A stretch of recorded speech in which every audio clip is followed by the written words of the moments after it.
Hello, and welcome to Beyond Books, where we talk about books and beyond. I'm your host. I'm Renee. The co-host is out for a walk, so let's just let it be for now. Today, I'm going to wrap up the month of November 2024. So first, I just want to show you two books that I did end up getting from the Little Free Library in Florida. There was one that I found with a couple of books that I wanted. First is this edition of Carrie by Stephen King. And you know, we're expanding our reading of banned books into 2025. So Carrie will come in handy for that, I'm sure. This is a banned book now currently in several Florida county school systems. But it also has a history of being banned since it came out over 50 years ago. So yeah, it's be kind of an interesting one to do as a banned book. I also got this book. This is called 10,000 Islands, and it is by Randy Wayne White, which is not always that easy to say. And I had never heard of this author. But he apparently writes this series, which is called the Doc Ford series. And it's about a marine biologist in Florida who also has a background working as a government agent. And this particular book, I think, is book 7 of the series. This book came out in 2000. I think he started the series in 1990 or something like that. And the Doc Ford series is still going strong with well over 20 books. And he just put out, his most recent one this year in 2024. So yeah, I'm anxious to try that book out. I think that might be something that I enjoy. So now, what did I actually read in November? First up was Home Before Morning by Linda Van Devanter. And this is a nonfiction book. It is about a nurse in Vietnam and the aftermath of her service. It has a lot of parallels with The Women by Kristen Hanna. And I absolutely love this book. And I enjoyed it just as much this time as I did the other times I've read it. I have read it several times. I thought that it might be nice to reread it for Veterans Day. And, so that's what I did. That's why I did it in early November. And, this book comes from 1983. So, yeah. Next, I tried to read P.S. I Hate You by Lauren Connelly. This is a romance. And I got it through Book of the Month. It was one of the Book of the Month selections. Now, I did end up DNFing this, but I do want to give it kind of a second chance because I'm just not the best romance reader. So I did read the first 100 pages, and I am willing to send this to any booktuber in the U.S. who is interested in reading and reviewing it. Now, the details about how I'm going to choose the person to send this to are in my video where I reviewed as much of this as what I could, only reading the first 100 pages, and then the next book in the November pile. So I'll put a link to that video below. So if you're interested in actually having and reviewing, because you got to review it if you got it, this book, then, go ahead and take a look at that video and see what you think. I don't think that there's anybody yet who has jumped up and said, hey, put me in the running, put me in, coach. So if anybody is interested, you may end up with a book. So also in that same video now, I did review A Flicker in the Dark by Stacy Willingham. This I also got through Book of the Month for November. This was one of the member picks. I got it as an add-on. It was a Book of the Year finalist in 2022. This is a thriller, and I enjoyed it very much. So kind of more in my genre, you know. I have a full review in the video that I just talked about, which will be linked. And, you know, just in short, I'll just tell you real quick, I just thought this was a good thriller and I did enjoy it.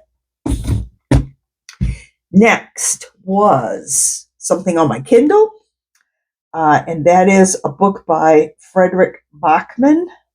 It's actually like a short story or novella, I guess. It's called The Answer Is No. It's got nice bright colors and it's got that cool Fredrik Backman vibe on the cover. It's 162 pages, and I thought it was very good. Typical of Backman. It is quirky and funny and sad, you know, all kind of at the same time. But it definitely is entertaining either way. And I did read this aloud in the car while Donna drove us through North Carolina on our way down to Florida. So it definitely kept us awake and motivated during that early morning drive. Now, basically, it's about a reclusive young man who gets a visit from his HOA, Homeowners Association, one day due to a problem of a frying pan being inappropriately disposed of at his condominium complex.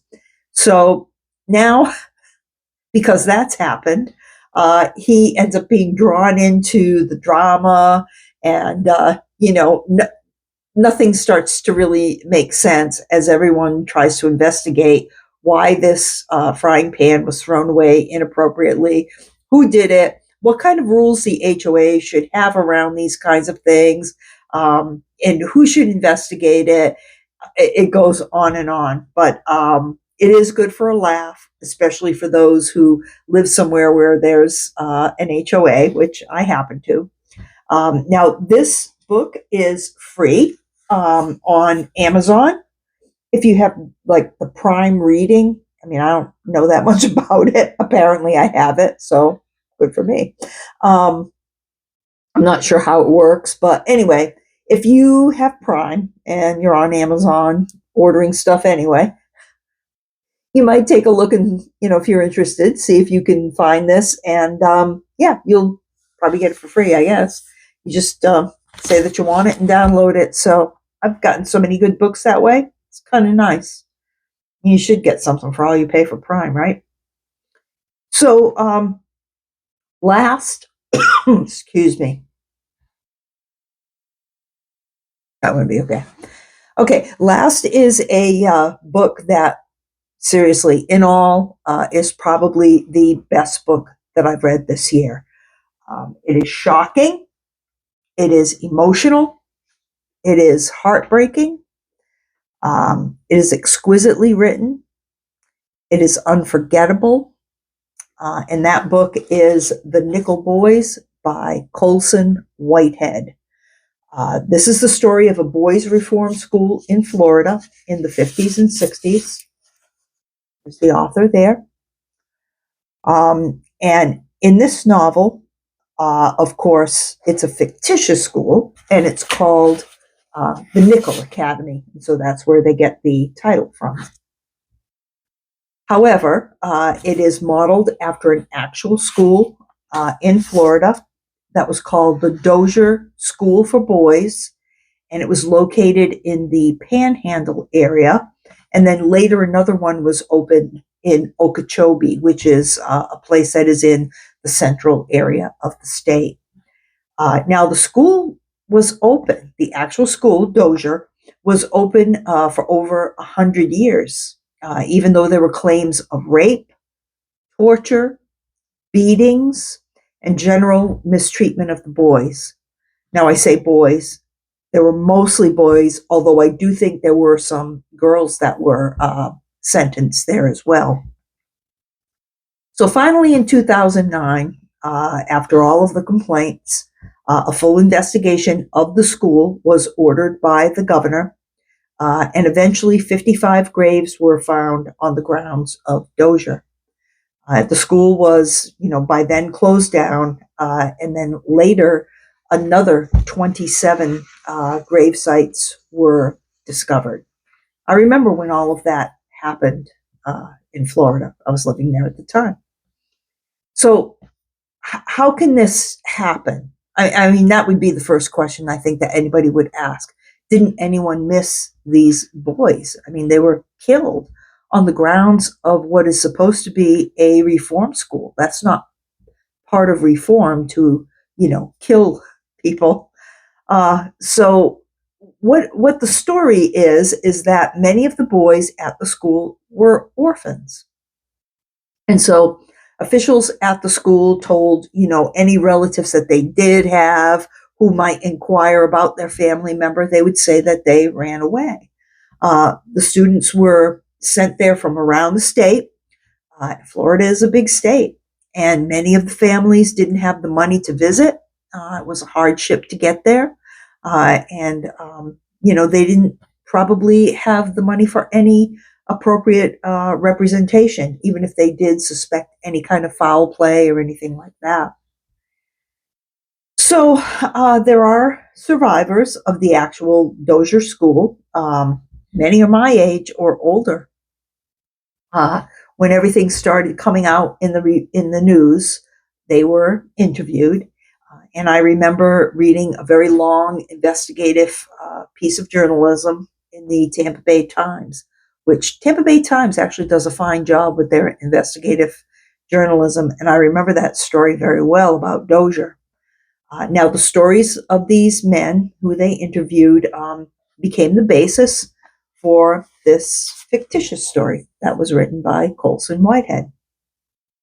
Now, his main character is an adolescent boy named Elwood who ends up getting sentenced to this reform school. He really didn't do anything wrong. He basically was in the wrong place at the wrong time. His race and his situation in poverty didn't help, and he ended up at the academy. Now, in the story, he's a very bright young man. He wants to go to college. He's studied Martin Luther King Jr. He wants to work in civil rights. And he does not belong in such a violent and uncaring place. No one does, but he really stands out there. Your heart just breaks for this boy. At the school, he's bullied, he's beaten, but he sticks to the nonviolent ways of Martin Luther King. He always keeps Martin Luther King's speeches in his mind, and they help him kind of go on. Now, his parents have abandoned him. They're not in the picture at all, but he does have a grandmother who was raising him, and she cares about him very deeply. She goes to visit him on occasions when she can, as much as she can, but he doesn't tell her all that he's going through because he wants to spare her feelings. And even after all that's happened to him, he cares about her impression of him, and he doesn't want to burden her. And I just found that to be so touching. But anyway, obviously the book is not for those who may be triggered by this sort of subject matter as I'm describing. The beatings and the bullying, they are fully described. The sexual abuse is discussed, but there are no actual scenes of sexual abuse. So maybe that helps you out a little bit. I know sometimes I have to work myself up to some books that are, very intense like that. But otherwise, I do highly recommend this book. It's absolutely incredible. Truly the best that I've read all year. But I would say keep the tissues nearby. Okay, so on that cheerful note, I will bid you adieu. But I just wanted to say, too, don't forget to do the Christmas music tag. And a special thank you to all those who have done it already. I'll link my introduction video of the tag below. I created it with Daniella at Uncommon Reader. And really, I think I've seen at least probably 10 or so versions of the tag so far, maybe a little more. And there's still plenty of time before Christmas. So if anyone is still interested in doing it, feel free. Consider yourself tagged. So my next video will be my TBR for December, probably tomorrow, I hope. I really had to catch up after vacation, so I'm glad it's fun because it's given me a lot to do upon my return. But anyway, if you haven't already, please consider subscribing to my channel. Remember to give me a like and a thumbs up. Really helps with the algorithm. And please leave a comment. Take care, and thank you so much for watching.